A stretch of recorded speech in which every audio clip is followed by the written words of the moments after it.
Awan voice YouTube channel کے معزز ناظرین گرامی، آپ کو اپنے یوٹیوب چینل پر خوش آمدید کہتے ہیں۔ اس ویڈیو کے اندر ہم آپ کو یزید کے متعلق بہت کچھ بتانے جا رہے ہیں جو کہ اس سے پہلے آپ نے نہیں سن رکھا ہوگا۔ آپ کو یزید کی زندگی کے متعلق اور بعد از زندگی ہونے والے کچھ ایسے واقعات کے بارے میں بتائیں گے جو کہ آپ کے لیے جاننے بہت ضروری ہیں۔ ناظرین گرامی، یزید کے متعلق نہ تو اہل سنت علماء کرام نے کچھ اچھا لکھا ہے، نہ شیعہ علماء نے کچھ اچھا لکھا ہے۔ بعض علماء نے تو اس کو کافر تک کہہ دیا ہے، جبکہ بعض علماء نے اس معاملے میں احتیاط برتی ہے۔ بہرحال یزید کو پسندیدہ شخصیت قرار نہیں دیا۔ یزید نے بہت سے ایسے کام کیے جو اسلام کے منافی تھے۔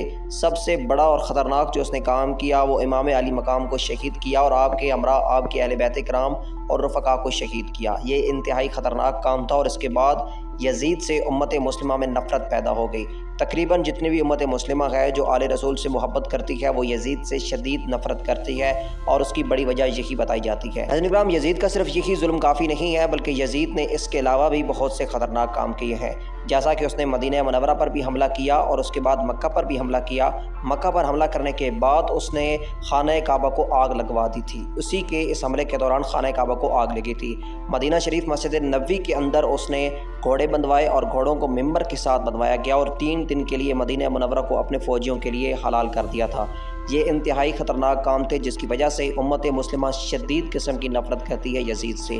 ناظرین کرام، یزید کے متعلق یہ بھی کہا جاتا ہے کہ یزید شرابی بھی تھا، زانی بھی تھا، چور بھی تھا، اور صرف اسی وجہ سے ہی امام علی مقام نے یزید کی مخالفت کی اور یزید کی بیعت نہیں کی تھی، جس کی سزا امام علی مقام کو اس نے دینے کی کوشش کی، لیکن اسے کیا پتہ تھا جو کچھ وہ اپنی طرف سے سزا کے طور پر کر رہا ہے وہ امام علی مقام کے لیے بہت بڑا انعام ہے۔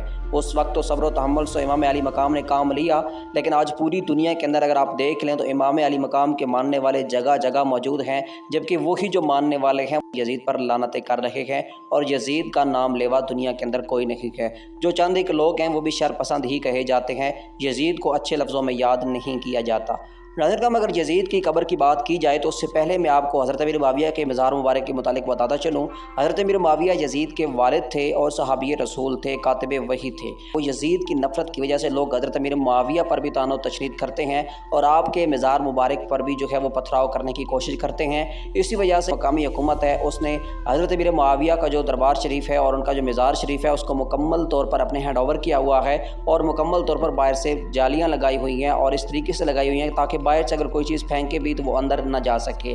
لیکن اگر اس کے مقابلے میں یزید کی قبر کی بات کی جائے تو ناظرین کرام، یزید کے قبر کے ساتھ ایک ایسی فیکٹری لگا دی گئی ہے جس کے اندر کانچ بنایا جاتا ہے، اور کانچ کے ساتھ جو ہے 24 گھنٹے وہاں پر آگ جلتی رہتی ہے۔ آپ یوں سمجھیں کہ جس جگہ پر یزید کی قبر ہے اس کے ساتھ 24 گھنٹے آگ جلتی رہتی ہے اور اس کا براہ راست عذاب جو ہے وہ یزید کو پہنچتا رہتا ہے۔ ناظرین کرام، کہا جاتا ہے کہ یزید کی وفات کے 65 سال کے بعد جب حکومت بنو عباس کے پاس آئی تو اس کے رہنماؤں نے یزید کی قبر کو کھولا اور اندر سے یزید کو باہر نکالنے کی کوشش کی۔ ان کی یہ خواہش تھی کہ وہ یزید کو نکال کر سوری پر لٹکانا چاہتے تھے، لیکن جیسے ہی انہوں نے قبر کو کھولا تو اندر سے کچھ بدصورت کتے اور ایک اژدھا نکلا۔